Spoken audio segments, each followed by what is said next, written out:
Hi, I'm Olivia Felice, and today I have the honor of introducing Willow Blythe.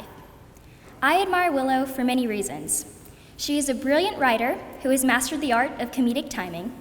She is a talented musician who is the second chair oboist for both the Bartlett Community Concert Band and the Germantown Youth Symphony.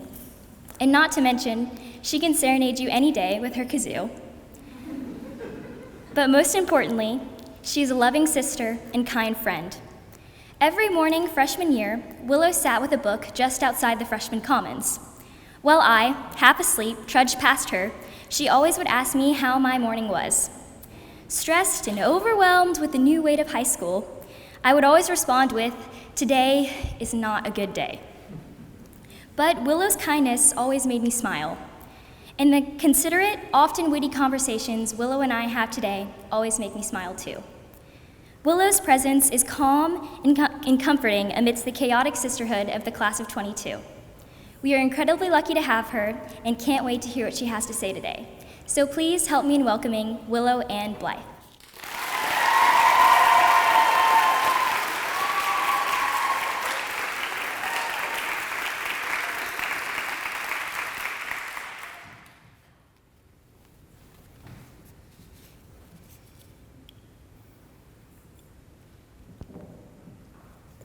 If you saw me in class or in the halls during the first few months of 2020, there's something you probably likely noticed about me before anything else. Before seeing my super cool rolling briefcase backpack or my fantastic taste in colorful knee-high socks, you probably saw the brace. Two pieces of plastic connected by Velcro and metal bars, kind of like a turtle shell. To anyone who asked why I had to wear it in the first place, I probably answered, "My sternum is wrong." Or, "My bones are escaping."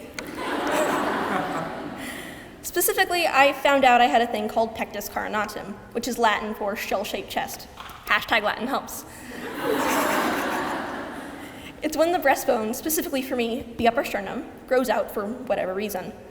The main issue is that your chest is pointy, and at worst, maybe there's some issues with shortness of breath and poor posture. I'm not here to talk about my dumb bone problems. This is about my reaction. Because my reaction, absolutely nothing. So, my sternum started being weird in the 7th or 8th grade. And you know what I did? I ignored it. I said, "This is fine. Everyone has to deal with pointy bones at some point, right?"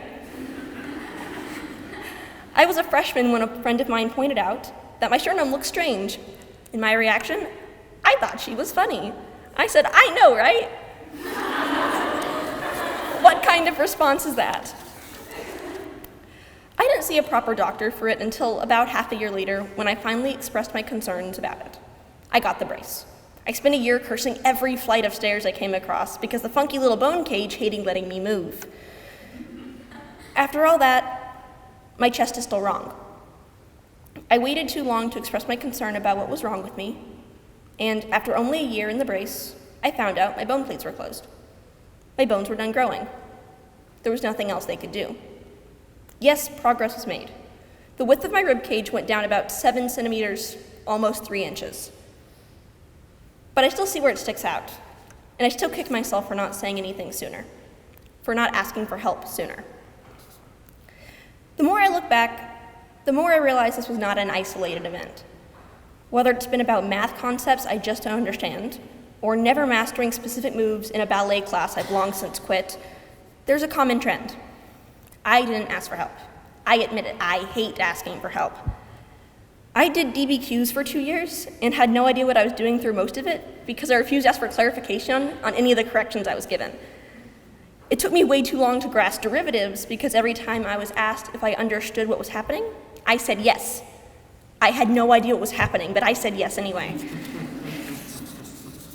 After all, I have to be smart and strong and level-headed all the time. I have to be perfect because there's no other option.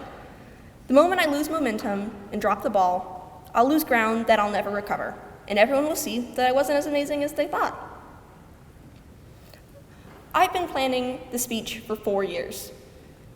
And I decided a while ago I wanted it to be about whatever I needed to hear when I was in the pews listening. There's so much advice I can try to give. But above all, don't be afraid to ask for help. Or too proud, in my case. No one is perfect and successful and emotionally stable all of the time. Everyone is allowed to mess up, and everyone is allowed to say, I don't know. Yes, even you, the insatiable perfectionists who feel like you have to have everything under control all of the time. I get it. Think of your friends. Think of your family, your teachers, your loved ones, the people who care about you. They care about you on purpose.